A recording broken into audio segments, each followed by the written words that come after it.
Primary स्कूलों का हाल पिछले 20 सालों से जैसा था वैसा ही रहा है। ये आप भी जानते हैं, हम भी जानते हैं, हकीकत छुपी नहीं है। क्या हर साल किसी स्कूल का पंखा खराब हो जाता है और वो बन नहीं पाता है।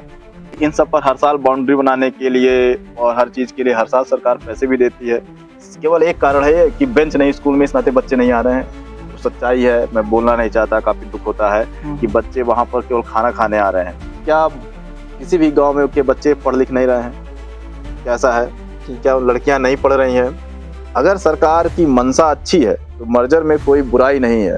टीचर ये नहीं कह सकता हमारे पास संसाधन कम है, टीचर खुद स्पेलिंग मिस्टेक कर रहे हैं। नमस्कार, एनएस नाउ देख रहे हैं आप। और स्कूल मर्जर का मुद्दा इन दिनों यूपी में गर्माता जा रहा है।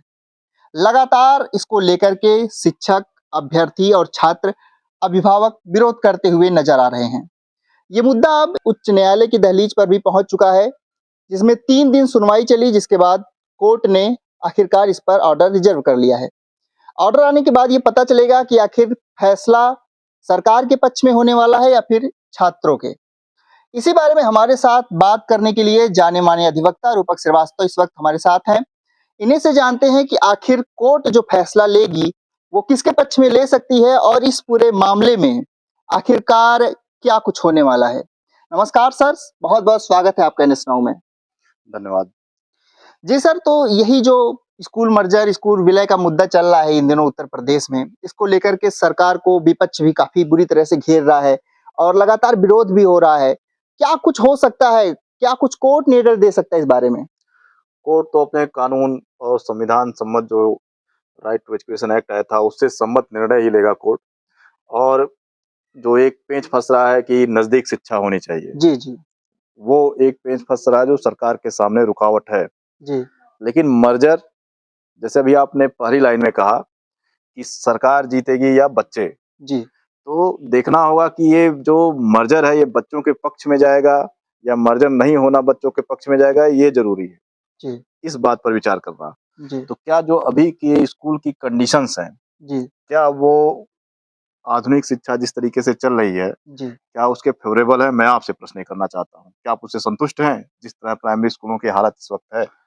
सरकार भी इसको लेकर के काफी तर्क दे रही है। वो कह रही है कि हम अगर स्कूल मर्ज करेंगे तो उसके लिए हम ट्रांसपोर्ट की भी सुविधा देंगे। हाँ बिल्कुल।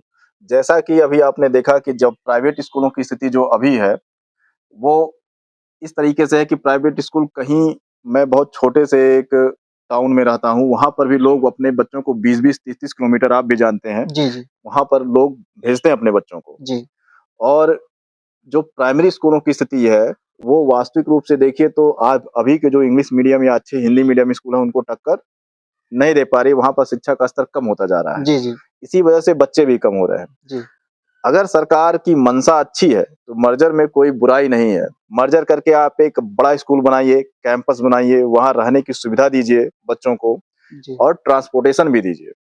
लेकिन जो याचिकाकर्ता हैं, जो लोग हैं, वो 51 बच्चे हैं हम्म और ये तर्क दिया जा रहा है कि इससे खासकर बालिका शिक्षा पर असर पड़ेगा और गांव के जो छोटे-छोटे बच्चे हैं वो दूर 1 डेढ़ किलोमीटर 3 किलोमीटर दूर पढ़ने नहीं जा पाएंगे। इसका मतलब गांव के जितने भी बच्चे हैं वो क्लास 5 के बाद, प्राइमरी स्कूल तो कक्षा 5 तक है जी जी या 8 तक ही है, जी जी बहुत अधिकतर होगा तो 8 तक होगा, जी जी। जहां पर हर मर्ज हो गया गांव-गांव होगा। में तो लगभग-लगभग हाँ 5 तक 5 ही। तक ही है। इसके बाद क्या किसी भी गांव में के बच्चे पढ़ लिख नहीं रहे हैं? कैसा है? जी क्या लड़कियां नहीं पढ़ रही हैं? देखिए, एक समय था जब हम इस चीज को कहते हैं कि बच्चे नहीं पढ़ने जाएंगे, तो एक समय जब हम बात करते हैं कि एक समय था 1990 का, 1980 का, 1960-70 का, कि जी जब शिक्षा का महत्व ही नहीं पता था। लोगों के पास खाने के लिए पैसे नहीं थे, पहनने के लिए पैसे नहीं थे, हम बहुत स्ट्रगल कर रहे थे, हमारी इकोनॉमी स्ट्रगल कर रही थी, हमारा बौद्धिक स्तर स्ट्रगल कर रहा था। जी जी अब वो बौद्धिक स्तर निकला, अब हर कोई अपने बच्चे को पढ़ाना चाहता है, आगे बढ़ाना चाहता है। वो जानता है कि आप काम कुछ भी कीजिए, लेकिन शिक्षा का महत्व अपने जीवन में एक अलग है। जी आप आगे चलकर उस शिक्षा को किसी प्रोफेशनल यूज कीजिए या कुछ भी कीजिए, लेकिन बेसिक शिक्षा का महत्व हर कोई जान रहा है। तो आज के डेट में शिक्षा के साथ अगर जो आपको आगे बढ़ना है या अपने बच्चे को आगे बढ़ाना, चाहे वो गरीब परिवार का बच्चा हो चाहे अमीर परिवार का बच्चा हो, वो तभी आगे बढ़ पाएगा जब समग्र रूप से अभिभावक भी शिक्षा में शामिल होंगे। इसीलिए देखिए, अब प्राइमरी स्कूलों में पेरेंट टीचर मीटिंग कर दी गई है, जी जी बच्चों को खेल से बहुत सी बातें सिखाई जा रही हैं। और अभिभावकों को भी इसमें योगदान को बढ़ाया जा रहा है। इसीलिए प्रौढ़ शिक्षा का भी एक विषय लाया गया था कि वो भी प्रौढ़ लोग भी शिक्षित हों, धीरे-धीरे अपने बच्चों को जिससे आगे शिक्षित बनाएँ। जी, जी। तो अब जो शिक्षा का देखने का वो नज़रिया है, वो इससे अलग हट गया है कि मर्जर से दूर हो जाएगा तो नहीं पढ़े जाएँगे, ट्रांसपोर्टेशन की सुविधा मिलेगी तो सब लोग अपने बच्चों को भेजेंगे। मतलब सर कुल मिलाकर आपकी राय ये है इस मुद्दे पर कि जो सरकार के संसाधन हैं छोटे-छोटे गाँव में विभाजित हैं, अगर वो एक जगह पर लगेंगे और अच्छा स्कूल बनेगा, अच्छा ज़्यादा शिक्षक होंगे वहाँ पर, ज़्यादा संसाधन होंगे तो शिक्षा की गुणवत्ता सुधरेगी। जी हाँ, अब आप जैसे देखिए मेरे गाँव में एक छोटा-सा प्राइमरी स्कूल है, फिर वहाँ से मुश्किल से आधे किलोमीटर दूर दूसरा गाँव पड़ता है, वहाँ पर भी एक प्राइमरी स्कूल है। जी, जी। अब वहाँ पर छोटा प्लेग्राउंड है, आप वहाँ जी, पर जी। क्रिकेट मैच नहीं करा सकते, जी, जी। वहाँ पर आप जगह-जगह आप नहीं कर सकते। अब धीरे-धीरे एक समस्या और भी आ जा रही है, गाँव में लोगों का पलायन हो रहा है, लोग शहरों में रहने लग रहे हैं, तो गाँव में बच्चे कम मिल रहे हैं। जो बच्चे हैं वो भी केवल आपके वहाँ जो सच्चाई है, मैं बोलना नहीं चाहता, काफ़ी दुःख होता है हुँ, कि हुँ। बच्चे वहाँ पर केवल खाना खाने आ रहे हैं, वजीफ़ा लेने आ रहे हैं। कई जगहों पर आप चेकिंग कर ले सरकार तो ऐसे एडमिशन्स मिलेंगे जो फ्रॉड होते हैं। हुँ, हुँ। इस तरह के एडमिशन होते हैं केवल उसके लिए।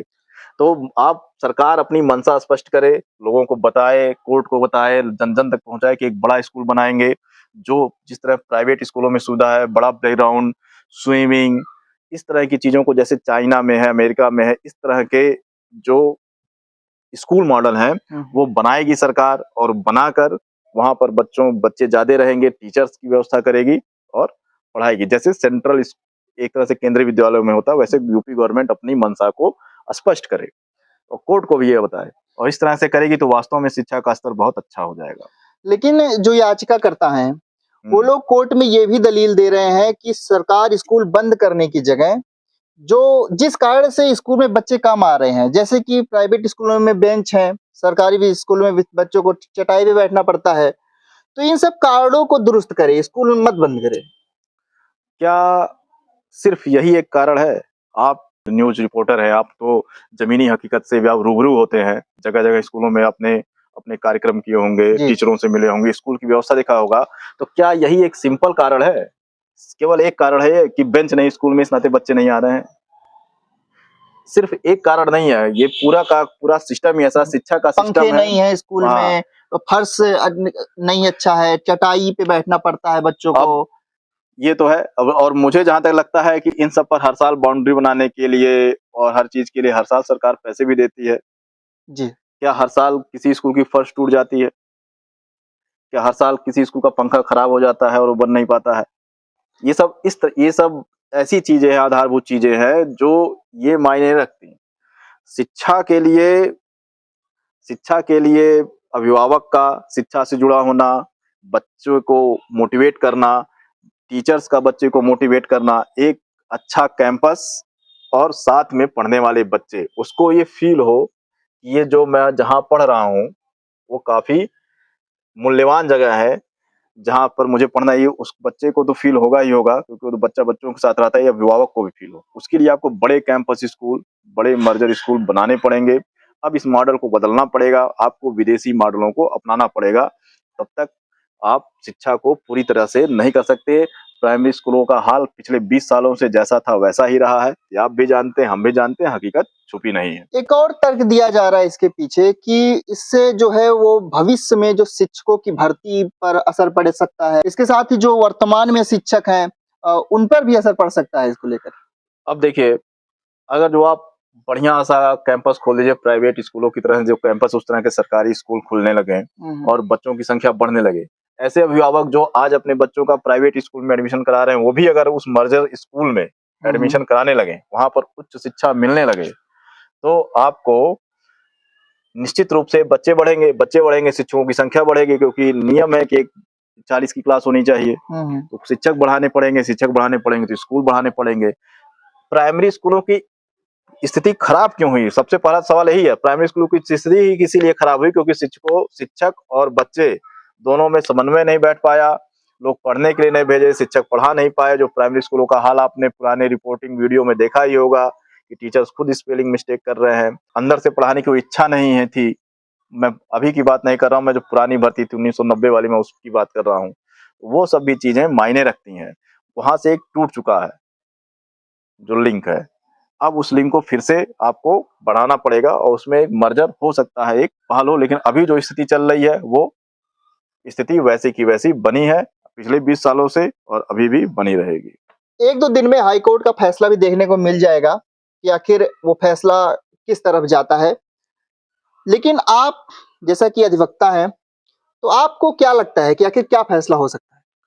देखिए, भारत में मैं फैसलों के बारे में ज़्यादा नहीं करता, हाई कोर्ट माननीय हाई कोर्ट का फैसला अपना फैसला होगा।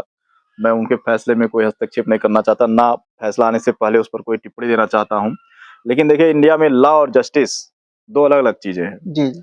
लॉ के हिसाब से देखा जाए तो आरटीई कहती है कि नज़दीकी स्कूल होने चाहिए और प्राइवेट स्कूलों में 25% सीटें आरक्षित करने के लिए कहते हैं कानून में। तो लॉ अलग है, जस्टिस अलग है। जस्टिस ये कहता है कि बच्चों को अब मर्जर कर लीजिए, अच्छे स्कूल्स ना बनाइए तो भी बच्चों का भविष्य अंधकार में है।